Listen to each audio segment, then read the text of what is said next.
You hear the stories about Mongol horse archers, lightning raids, unstoppable cavalry, composite bows that could pierce armor at 200 meters, but most people skip over the actual mechanics, the terrain, the numbers, the moment when 5,000 riders dismounted in a mountain pass and annihilated 20,000 heavily armed Jin infantry in a single afternoon. August 1211, Yahuling.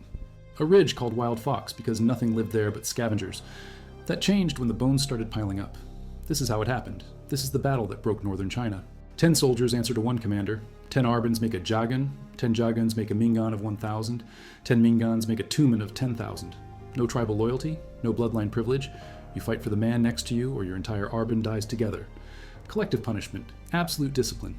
A command structure so efficient that orders travel from the Khan to 10,000 horsemen faster than any European army could assemble a war. Council. His grandfather crucified a Mongol Khan named Ambagai in 1146, nailed him to a wooden mule, left him to die slowly. The Jin have always kept the Mongols weak. Divide and rule, pay one tribe to fight another. It worked for decades. He says the emperor should be a man from the sky like him, not a coward hiding behind walls. The ambassador rides back. Wanyan Yongji hears what happened. He executes the next Mongol messenger. Tensions explode. War becomes inevitable. He recounts every grievance, every murdered ancestor, every humiliation, Ambagai's torture, the divide and rule tactics, the tribute demands. He prays for 4 days. On the morning of the 4th day, he comes down with a verdict. The eternal blue sky has promised victory and vengeance. The Mongols mobilize. Over 90% of the fighting force is committed. They bring 300,000 horses. Each warrior has 3 to 5 mounts. Rotation keeps the horses fresh. They can cover 100 kilometers per day without exhausting the herd. The Jin cannot match this mobility. Their infantry marches 20 kilometers on a good day. Their cavalry needs supply trains. The Mongols carry dried meat and fermented mare's milk. They can campaign for months without a baggage train. Lightly defended, a gap in the system. The Mongols punch through the Great Wall. The road to Zhongdu opens. This happens between March and late June 1211. Military history database published in 2025, analyzing primary accounts from the secret history of the Mongols and the Yuan Shi Chronicles, and the Geography of War historical website article from July 2022, examining the terrain factors and tactical decisions. Now back to the information. He sends an ambassador to the Jin court, a negotiation offer. Wanyan Chengyu becomes the new chancellor. He refuses to negotiate. Instead, he makes a decision that will define the campaign. He orders 3 cities abandoned: Hangzhou, Changzhou, Fuzhou. All the garrison troops pull back to Yahuling, Wild Fox Ridge, a mountain pass northwest of modern Zhangjiakou in Hebei province. The ridge sits between the Mongols and Juyong Pass. Juyong is the gateway to Zhongdu. Whoever controls Yahuling controls the route to the capital. Wanyan Chengyu picks mountainous terrain deliberately. Narrow passes, steep slopes, valleys that choke movement. He knows Mongol cavalry dominates open ground. Mountains neutralize that advantage. The Jin form 3 defensive lines across the ridges and valleys. Infantry phalanxes, crossbowmen, armored cavalry on the flanks. Hundreds of thousands of soldiers packed into a confined space. The valleys fragment the army. Units cannot see each other. Signals do not carry. A force this size needs unified command and clear sightlines. Yahuling provides neither. The Jin split into isolated pockets. Border troops under the late Duji Xizhuang's officers. Main force troops from the capital under Field Marshal Wanyan Chengyu. Reinforcement units from across the empire under various regional commanders. Everyone reports through different chains. Coordination is minimal. The rest spread across secondary objectives. His third son Ogedei takes a detachment west to threaten Datong and block Jin reinforcements from Shaanxi. The main army probes Yahuling's defenses. He walks into the Mongol camp and tells Genghis everything. The Jin deployment, the isolated units, the lack of coordination, the vulnerable points. He identifies Huanerzui, Badger Mouth, a narrow pass where the Jin central force is concentrated but cannot receive quick reinforcement from the wings. The Mongols bypass the heavily defended positions. They use mountain paths the Jin scouts missed. They come at Huanerzui from an unexpected angle. The terrain is so steep and broken that the Mongol cavalry dismounts. They fight on foot. This is unusual. Mongol doctrine emphasizes mobility and mounted archery. But Genghis is pragmatic. The mountains do not care about doctrine. His men adapt. Mongol composite bows have a draw weight of 80 to 150 pounds. The recurved shape stores massive energy. A light arrow fired from horseback can travel 500 meters. Effective aimed range is 100 to 175 meters. The Mongols at Huanerzui are on foot. They use the longer dismounted bows, heavier pull, better penetration at medium range. They pour volleys into the Jin positions. The Jin have crossbows, good range, serious stopping power, but they are slower to reload, and they need sightlines. The Mongol arrows come from elevated positions, from behind rocks. The Jin crossbowmen cannot acquire targets fast enough. They punch through gaps, neck, armpits, groin. The arrows do not need to kill immediately. A wounded man slows down his unit. Morale drops. The volleys continue, wave after wave. The Jin Central Force starts taking losses. They cannot reposition. The pass is too narrow. They cannot retreat without collapsing the units behind them. They hold their ground and bleed. The Mongols have been dismounted this whole time, but they still call it a cavalry charge because the shock troops are cavalrymen fighting as heavy infantry. They crash into the Jin center. Short swords, spears, close combat. The Jin pike phalanxes are designed for formation fighting on open ground. In a narrow mountain pass, they cannot maneuver. The files compress. The rear ranks cannot support the front. The Mongol shock troops exploit this. They hit weak points, break through, the Jin center collapses. The Mongols pour through. They get behind the Jin wings, encirclement. The Jin flanking units realize too late. They try to reorient. The Mongols are already among them. The killing continues for miles. Chronicles report corpses littering the ground for over 100 lai. That's approximately 50 kilometers. The bones are still piled high 10 years later. Travelers report seeing the remains, white bones on Wild Fox Ridge. Persian sources like Rashid al-Din's Jami al-Tawarik corroborate the scale. Modern historians are more cautious. The effective Jin combat strength at Wanerzui and Yahuling was probably 50 to 100,000, not the full 400,000 assembled across the broader defensive network. But even conservative estimates put Jin losses at tens of thousands. Most of the central forces annihilated. The wings break apart. Wanyan Chengyu rallies survivors at Huihe Fortress. Maybe 20 to 30,000 men, a fraction of what he started with. Wanyan Chengyu escapes with a small retinue, barely alive. He is replaced as chancellor by Tushan Yi. The defeat is complete. A Ming gun of 1,000 can hold a defensive line or pursue a broken enemy. A Tumen of 10,000 can conduct a full campaign. Orders flow down the chain instantly. Every man knows his role. There is no confusion, no debate. The commander says, move, and 10,000 riders move as one unit. They need minimal water. A Mongol warrior with 4 horses can ride one until it tires, then switch to a fresh mount. This rotation allows sustained speeds that infantry cannot match. It allows campaigns across vast distances. The Mongols cross the Gobi Desert with 300,000 horses. They arrive at the Great Wall ready to fight. A Jin infantry army would spend weeks just reaching the border.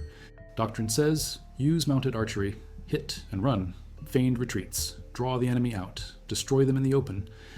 But Yahuling does not allow that. The mountains force a different approach, so the Mongols dismount. They fight on foot in narrow passes.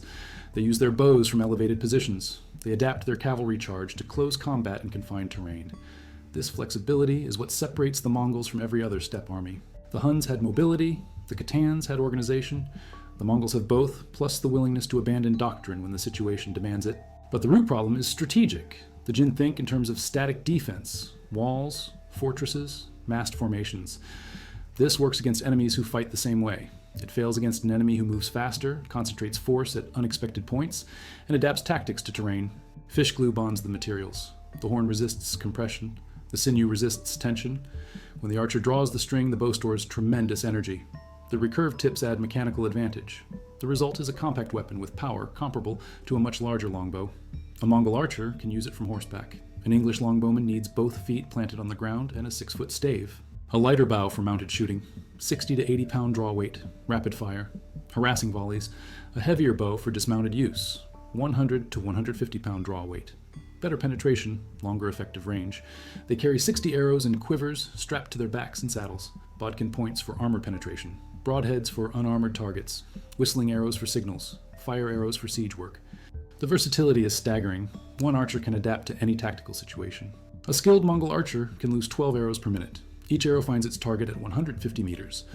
This rate of fire turns 1,000 archers into a devastating weapon. 12,000 arrows per minute.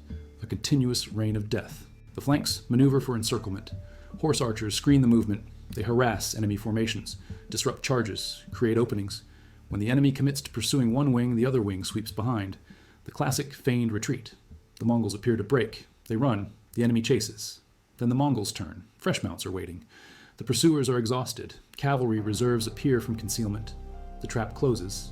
The enemy is surrounded and annihilated. Adaptation wins the battle. The warriors who have fought in the Unification Wars and the Xisha campaigns, they know how to execute complex maneuvers under fire. In a conventional battle, this should be enough. The Jin have good equipment, crossbows, lamellar armor, pike phalanxes, heavy cavalry. On paper, they should win. Half the pikemen are militia. They have minimal training. They are farmers pulled from their fields and given spears. When the arrow volleys start falling, they panic. When the center breaks, they run. Once the rout begins, the numerical advantage means nothing. More soldiers just means more targets. They reach the walls of Zhongdu by late 1211. The siege lasts years, but the outcome is determined at Yehuling. The Jin lose their main field army. They lose their best commanders. Wanyan Jujin dead, Duji Sijong dead, Wanyan Chengyu disgraced. The Emperor Wanyan Yongji is assassinated by his own general Hushahu in 1213. The Jin dynasty fractures, internal coups, defections, economic collapse. The Mongols do not occupy everywhere immediately. They raid. 90 cities are sacked over 6 months. Populations are slaughtered. Livestock is taken. The Jin cannot respond. Their army is broken. Genghis negotiates tribute in 1214. The Jin agree to pay. Then they move their capital south from Zhongdu to Kaifeng. Genghis sees this as betrayal. The war reignites. The conquest drags on for over 2 decades. The Jin dynasty finally falls in 1234. But the critical moment is 1211. Yehuling. That is where the Jin dynasty dies. Everything after is just the body realizing it. Jin strength at approximately 50 to 70,000 troops concentrated in the central defensive position. The Mongol advantage is not numerical, it is tactical. They have better intelligence. They know the terrain. They pick the point of attack. They mass force at a weak spot. They fight in a way the Jin do not expect. The Jin are packed in a narrow valley. They cannot spread out. They cannot take cover. Every volley finds targets. The Jin crossbowmen try to return fire, but they do not have the angles. Their bolts hit rocks and cliff faces. The Mongol archers are positioned where the crossbows cannot reach them. This is not luck. This is reconnaissance. The Mongols scouted the ground. They knew where to position before the battle started. When Macaulay launches the close assault, the Jin are already weakened. Casualties from arrows, morale shaken, command structure disrupted. The Mongol charge hits like a hammer. The Jin center shatters. Wanyan Jujin dies trying to rally his troops. His death is the breaking point. The remaining officers lose cohesion. Units pull back independently. There is no coordinated withdrawal, just panic. Men drop weapons. They run uphill toward Yehuling. They run downhill into the valleys. They scatter in every direction. The Mongol pursuit cuts them down. The ridge earns a new name, not just Wild Fox Ridge, the place where the Jin dynasty bled out. July 2022. All sources cite primary accounts, including the Secret History of the Mongols and the Yuan Shi official chronicles. Now back to the tactical breakdown. He knows his archers can adapt to dismounted fighting. He knows his men will follow orders even in desperate circumstances.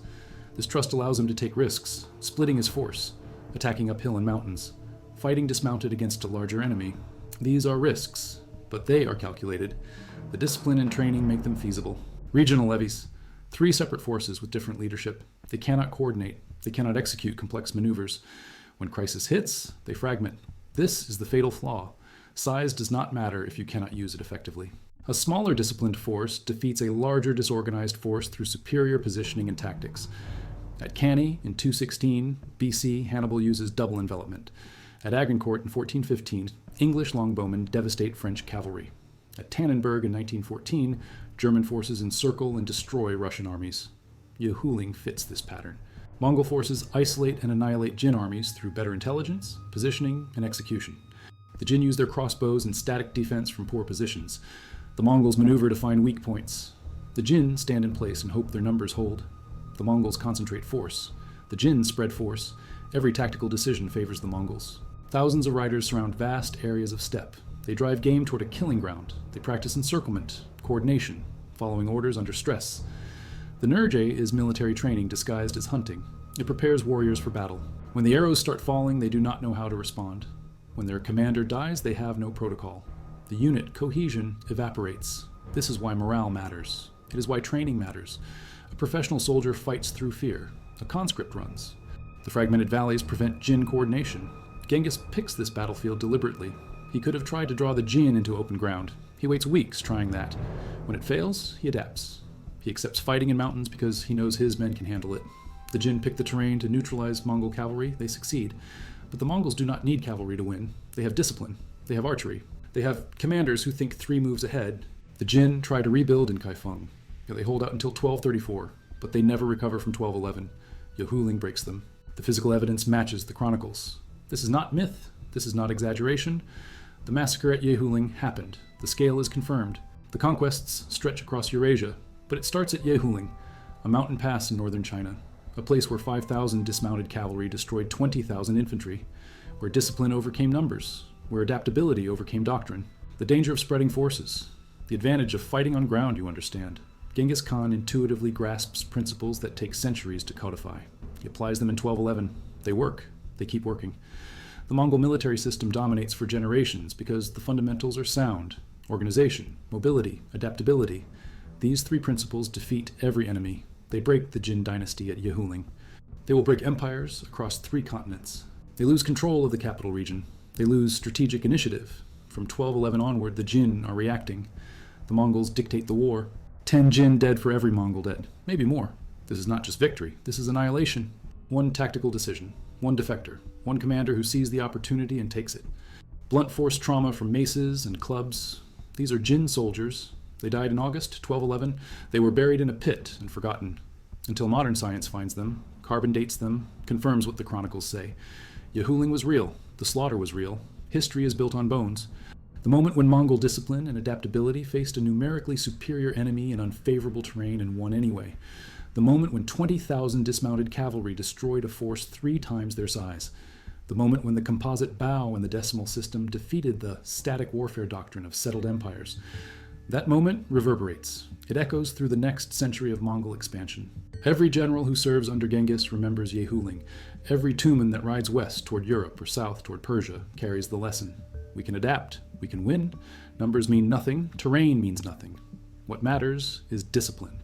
What matters is tactics. What matters is the willingness to do what the enemy does not expect. They design their defense around that assumption. Narrow passes neutralize cavalry. Therefore, Mongols cannot attack. The logic is sound.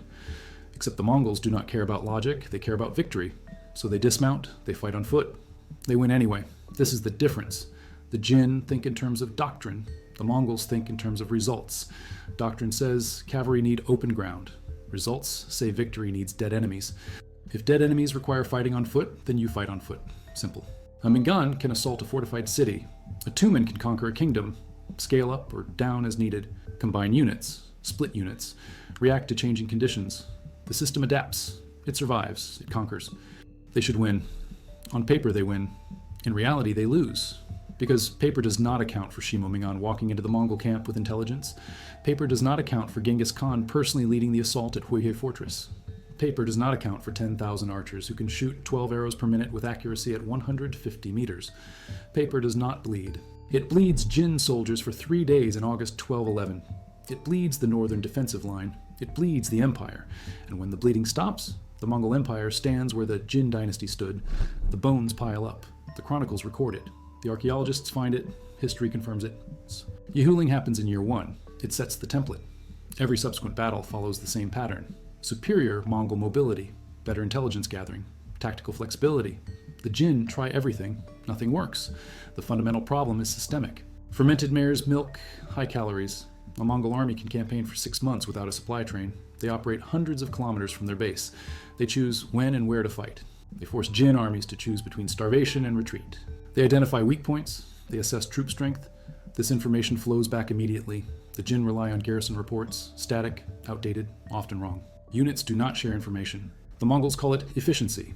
Dead civilians cannot resist. Terrorized civilians open gates. They do not have the mobility to besiege resistant cities quickly. They do not have the psychological tools to induce surrender. Their strategy is static defense. Hold fortifications. Wait for relief. The Mongols just bypass fortifications. They raid the countryside. The fortifications become irrelevant. Psychological impact from the massacre. Strategic consequences from destroying the field army. One battle. Multiple dimensions of victory. This is why Yehuling matters. It is not just about killing 20,000 Jin soldiers. It is about demonstrating that the Jin system cannot compete with the Mongol system. The message is sent. The Jin receive it.